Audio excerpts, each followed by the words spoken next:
Hello hi welcome to Shami's house. ಇವತ್ತು ನಾವು ಒಂದು ಒಳ್ಳೆ ಚಿಕನ್ ಚಿಲ್ಲಿ ಮತ್ತು ಕುಬ್ಬೂಸ್ ಮಾಡೋಣ ಬನ್ನಿ. ಇವಾಗ ಒಂದು ಬೌಲ್ಗೆ ಒಂದು ಗ್ಲಾಸ್ ನೀರು ಹಾಕ್ಕೊತಾ ಇದ್ದೀನಿ. ಉಗುರು ಬೆಚ್ಚಗಿರೋ ನೀರು. ಇದಕ್ಕೆ 1 ಸ್ಪೂನು ಈಸ್ಟು, 1 ಸ್ಪೂನು ಸಕ್ಕರೆ ಎರಡನ್ನೂ ಹಾಕಿ ಮಿಕ್ಸ್ ಮಾಡಿ ಒಂದು ಸೈಡಲ್ಲಿ ಮುಚ್ಚಿಟ್ಬಿಡೋಣ ಒಂದು 5-10 ನಿಮಿಷ. ಓಕೆ, ಸೈಡ್ಗೆ ಎತ್ತಿಡೋಣ. ಇವಾಗ ಒಂದು 10 ನಿಮಿಷ ಆಗಿದೆ ನೋಡಿ, ಈ ಥರ ಆಗಿದೆ. ಈಗ ಒಂದು ಪಾತ್ರೆ ತೊಗೊಂಡು ಅದಕ್ಕೆ ಅದನ್ನು ಹಾಕ್ಕೊಂಡು ಇದಕ್ಕೆ ಮೈದಾ ಪುಡಿ ಹಾಕಿ ಕಲಿಸ್ಕೊಳ್ಳೋಣ. ಚಪಾತಿ ಹಿಟ್ಟಿನ ಹದಕ್ಕೆ ಕಲಿಸ್ಕೊಳ್ಳೋಣ. ಸ್ವಲ್ಪ ಲೂಸೇ ಇರಲಿ, ಟೈಟ್ ಆಗೋದು ಬೇಡ. ಸ್ವಲ್ಪ ಉಪ್ಪು ಹಾಕಿ ಚೆನ್ನಾಗಿ ಕಲಿಸ್ಕೊತಾ ಇದ್ದೀನಿ ಇವಾಗ ನಾನು. ಇದು ಸ್ವಲ್ಪ ಲೂಸ್ ಇದ್ದರೆ ಚೆನ್ನಾಗಿ ಬರುತ್ತೆ ಕುಬ್ಬೂಸು. ಇದನ್ನು ಚೆನ್ನಾಗಿ ಕಲಸಿ ಒಂದು ಸೈಡ್ಗೆ ಎತ್ತಿಟ್ಕೊಂಡ್ಬಿಡೋಣ. 1 ಅವರ್ ಇಲ್ಲ 2 ಅವರ್ಸ್ ಬೇಕಾಗುತ್ತೆ ಇದು ಚೆನ್ನಾಗಿ ಉಬ್ಬೋಕ್ಕೆ. ಒಂದು ಸೈಡ್ಗೆ ಎತ್ತಿಟ್ಕೊಬಿಡೋಣ. ಇದನ್ನು ಇವಾಗ ನಾನು ಒಂದು ಬಾಕ್ಸಲ್ಲಿ ಸ್ವಲ್ಪ ಎಣ್ಣೆ ಸವರಿ ಅದಕ್ಕೆ ಹಾಕಿ ಎತ್ತಿಡ್ತಾಯಿದ್ದೀನಿ. ನೀವು ಯಾವುದಾದ್ರು ಬಾಕ್ಸ್ ಇದ್ದರೆ ಅದಕ್ಕೆ ಹಾಕಿ ಎತ್ತಿಟ್ಕೊಳ್ಳಿ. ಬಾಕ್ಸ್ ಆದರೆ ಬೇಗ ಉಬ್ಬುತ್ತೆ, ಅದಕ್ಕೋಸ್ಕರ ಅದಕ್ಕೆ ಹಾಕಿ ಮೆತ್ತಿಟ್ಬಿಡೋಣ. ನಾವು ಚಿಕನ್ ಚಿಲ್ಲಿ ಮಾಡೋಷ್ಟರೊಳಗೆ ಅದು ಉಬ್ಬುತ್ತೆ. ಇದು ಚೆನ್ನಾಗಿ ಉಬ್ಬಿದ್ರೆ ಕುಬ್ಬೂಸು ತುಂಬ ಚೆನ್ನಾಗಿ ಬರುತ್ತೆ. ಅದಕ್ಕೋಸ್ಕರ ಈಗ ನಾನು ಇದನ್ನು ಮುಚ್ಚಿ ಒಂದು ಸೈಡ್ಗೆ ಎತ್ತಿಟ್ಕೊತೀನಿ. ಈಗ ನಾನು 1 kg ಚಿಕನ್ನ ಕ್ಲೀನಾಗಿ ತೊಳೆದು ಇಟ್ಕೊಂಡಿದ್ದೀನಿ. ಇದಕ್ಕೆ ನಾನಿವಾಗ ಉಪ್ಪು ಮತ್ತು ಒಂದು ಅರ್ಧ ಹೋಳು ನಿಂಬೆಹಣ್ಣು ರಸನ ಹಿಂಡಿ ಕ್ಲೀನಾಗಿ ಮಿಕ್ಸ್ ಮಾಡಿಡ್ತೀನಿ. ಈ ಥರ ಮಾಡೋದ್ರಿಂದ ಚಿಕನ್ಗೆ ಚೆನ್ನಾಗಿ ಉಪ್ಪು ಹಿಡಿಯುತ್ತೆ ಮತ್ತು ತುಂಬ ಟೇಸ್ಟಿಯಾಗಿರುತ್ತೆ. ಅದಕ್ಕೋಸ್ಕರ ಇವಾಗ ಒಂದು ಸೈಡ್ಗೆ ಎತ್ತಿಡ್ತಾ ಇದ್ದೀನಿ. ಈಗ ಒಂದು ಬೌಲ್ ತೊಗೊಂಡು ಅದಕ್ಕೆ ಅಚ್ಚ ಖಾರದ ಪುಡಿ, ನಿಮ್ಮ ಖಾರ ಎಷ್ಟು ಬೇಕಷ್ಟು ಹಾಕ್ಕೊಳ್ಳಿ, ಮತ್ತು ಅರಿಶಿನ ಪುಡಿ ಮತ್ತು ಧನಿಯಾ ಪುಡಿ ಮತ್ತು ಶುಂಠಿ ಬೆಳ್ಳುಳ್ಳಿ ಪೇಸ್ಟ್ ಮಾಡಿ ಇಟ್ಕೊಂಡಿದ್ದೀನಿ, ಅದನ್ನು ಹಾಕ್ತಾಯಿದ್ದೀನಿ. ಮತ್ತು ಕಾರ್ನ್ಫ್ಲವರ್ ಪುಡಿ 1-2 ಸ್ಪೂನ್ ಹಾಕ್ಕೊಳ್ಳೋಣ. ಸ್ವಲ್ಪ ಉಪ್ಪು ಹಾಕ್ಕೊಳ್ಳೋಣ. ಕಸೂರಿ ಮೇಥಿ ಹಾಕ್ಕೊಳ್ಳೋಣ. ಕಸೂರಿ ಮೇಥಿ ಹಾಕೋದ್ರಿಂದ ತುಂಬ ಟೇಸ್ಟಿ ಆಗುತ್ತೆ, ಅದಕ್ಕೆ ಹಾಕ್ಕೊತಾ ಇದ್ದೀನಿ. ಈಗ ಇದನ್ನು ಚೆನ್ನಾಗಿ ಮಿಕ್ಸ್ ಮಾಡಿ ಪೇಸ್ಟ್ ಮಾಡ್ಕೊಳ್ಳೋಣ. ತುಂಬ ಲೂಸಾಗಿ ಪೇಸ್ಟ್ ಆಗೋದು ಬೇಡ, ಗಟ್ಟಿಯಾಗಿರಲಿ. ನೋಡಿ ಇದು ಆಗಿದೆ. ಈಗ ಇದನ್ನು ಚಿಕನ್ಗೆ ಹಾಕಿ ಚೆನ್ನಾಗಿ ಮಿಕ್ಸ್ ಮಾಡೋಣ. ಕೈಯಲ್ಲೇ ಮಾಡಿದ್ರೆ ಒಳ್ಳೆಯದು, ಸ್ಪೂನಲ್ಲಿ ಮಾಡಿದ್ರೆ ಎಲ್ಲ ಕಡೆ ಹರಡಲ್ಲ ಅಲ್ವಾ, ಸೊ ಕೈಯಲ್ಲೇ ಮಾಡಬೇಕು. ನೋಡಿ ಆ ಥರ ಕ್ಲೀನಾಗಿ ಚಿಕನ್ಗೆ ಎಲ್ಲ ಕಡೆ ಸ್ಪ್ರೆಡ್ ಆಗೋ ಥರ ಚೆನ್ನಾಗಿ ಮಿಕ್ಸ್ ಮಾಡಿ. ಓಕೆ, ಇವಾಗ ಚಿಕನ್ ಫ್ರೈ ಮಾಡ್ಕೊಳ್ಳೋಣ. ಪ್ಯಾನ್ಗೆ ಎಣ್ಣೆ ಹಾಕಿ ಚಿಕನ್ ಹಾಕ್ಕೊಳ್ಳೋಣ. ಇದೆರಡೂ ಸೈಡು ಚೆನ್ನಾಗಿ ಬೇಯಬೇಕು, ಅಲ್ಲಿವರೆಗೂ ರೋಸ್ಟ್ ಮಾಡ್ಕೊಳ್ಳಿ, ಚೆನ್ನಾಗಿ ಫ್ರೈ ಮಾಡ್ಕೊಳ್ಳಿ. ನನ್ನ ಚಾನಲ್ ಯಾರೆಲ್ಲ ಸಬ್ಸ್ಕ್ರೈಬ್ ಮಾಡ್ಕೊಂಡಿಲ್ಲ ಪ್ಲೀಸ್ ಸಬ್ಸ್ಕ್ರೈಬ್ ಮಾಡಿ, ಲೈಕ್ ಕೊಡಿ, ಶೇರ್ ಮಾಡ್ಕೊಳ್ಳಿ. ನೋಡಿ ಇವಾಗ ಒಂದು ಸೈಡ್ ಬೆಂದಿದೆ.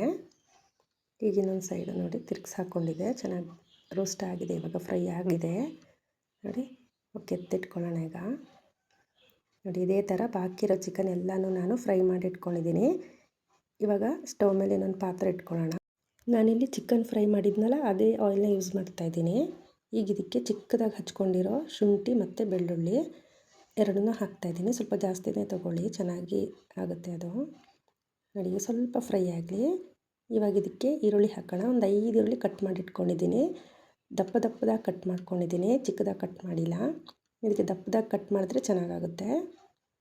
ಓಕೆ, ಇವಾಗ ಇದಕ್ಕೆ ಕ್ಯಾರೆಟು ಮತ್ತು ಒಂದು ದೊಡ್ಡ ಕ್ಯಾಪ್ಸಿಕಮ್ನ ಕಟ್ ಮಾಡಿ ಇಟ್ಕೊಂಡಿದ್ದೀನಿ, ಅದನ್ನು ಹಾಕ್ತಾಯಿದ್ದೀನಿ. ಇದು ತುಂಬ ಬೇಯೋದೇನು ಬೇಡ, ಲೈಟಾಗಿ ಬೆಂದರೆ ಸಾಕು. ನೋಡಿ ಇವಾಗ ಸ್ವಲ್ಪ ಫ್ರೈ ಆಗಿದೆ. ನೋಡಿ ಇದಕ್ಕೆ ಸ್ವಲ್ಪ ಉಪ್ಪು ಹಾಕ್ತಾಯಿದ್ದೀನಿ ಮತ್ತು ಧನಿಯಾ ಪೌಡರ್, ಅರಿಶಿನ ಪುಡಿ ಮತ್ತು ಸ್ವಲ್ಪ ಅಚ್ಚ ಖಾರದ ಪುಡಿ, ಇಷ್ಟನ್ನು ಹಾಕಿ ಚೆನ್ನಾಗಿ ಮಿಕ್ಸ್ ಮಾಡ್ತೀನಿ. ಮಿಕ್ಸ್ ಮಾಡಿ ಒಂದು 5 ನಿಮಿಷ ಮುಚ್ಚಿಡೋಣ. ಜಾಸ್ತಿ ಹೊತ್ತು ಬೇಡ, ಸ್ವಲ್ಪ ಒಂದು 5 ಮಿನಿಟ್ಸ್ ಸಾಕು. ಅದನ್ನು ಮುಚ್ಚಿಟ್ಬಿಡೋಣ, ಸ್ವಲ್ಪ ಬೇಯಲಿ ಅದು. ಮಕ್ಕಳಿಗೆಲ್ಲ ತುಂಬಾ ಇಷ್ಟ ಆಗುವಂಥ ಡಿಶ್ ಇದು. ಓಕೆ, ಇದು ಮುಚ್ಚಿಡೋಣ ಒಂದು 5 ಮಿನಿಟ್ಸ್.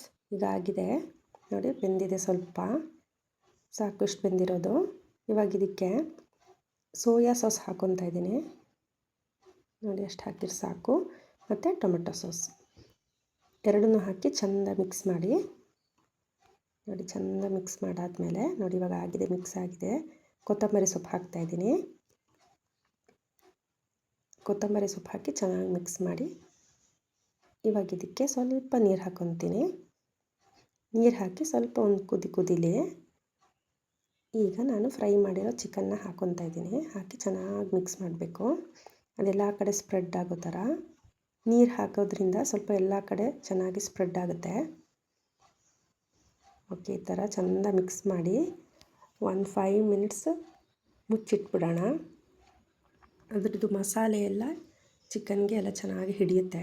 ನೋಡಿ ಇವಾಗ ಆಗಿದೆ, ನೋಡಿ ಚೆನ್ನಾಗಾಗಿದೆ ಅಲ್ವಾ. ಇವಾಗ ಸರ್ವ್ ಮಾಡೋಣ. ನೋಡಿ ಎಷ್ಟು ಚೆನ್ನಾಗಿ ಬಂದಿದೆ ಅಲ್ವಾ. ತುಂಬಾ ಟೇಸ್ಟಿಯಾಗೂ ಇರುತ್ತೆ. ಎಲ್ಲರೂ ಟ್ರೈ ಮಾಡಿ, ಚೆನ್ನಾಗಿ ಬಂದಿದೆ. ಓಕೆ, ಇವಾಗ ನಾವು ಕುಬ್ಬೂಸ್ ನೋಡೋಣ ಏನಾಯಿತು ಅಂತ. ಓಕೆ, ನೋಡಿ ಎಷ್ಟು ಚೆನ್ನಾಗಿ ಉಬ್ಬಿದೆ. 1 ಅವರ್ ಆಗಿರ್ಬೋದು ಅಷ್ಟೇ. ನೋಡಿ ಎಷ್ಟು ಚೆನ್ನಾಗಿ ಉಬ್ಬಿದೆ.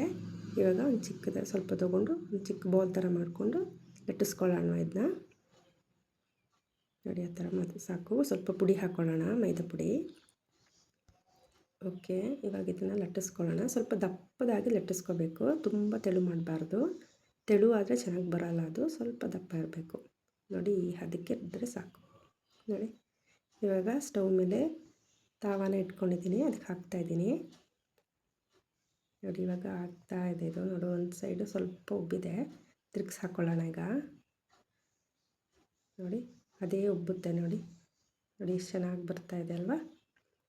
ಓಕೆ, ಚೆನ್ನಾಗಿ ಬಂದಿದೆ ಇದು. 2 ಸೈಡು ಚೆನ್ನಾಗಿ ಬೆಂದಿದೆ. ಎತ್ತಿಟ್ಕೊಳ್ಳೋಣ. ನೋಡಿ ಚೆನ್ನಾಗಿ ಬಂದಿದೆ ಅಲ್ವಾ. ರೆಡಿಯಾಗಿದೆ ಈಗಿದು. ಎಲ್ಲರೂ ಮನೇಲಿ ಟ್ರೈ ಮಾಡಿ ಹೇಗೆ ಬಂದಿದೆ ಅಂತ ಕಮೆಂಟ್ ಮಾಡಿ. Thank you.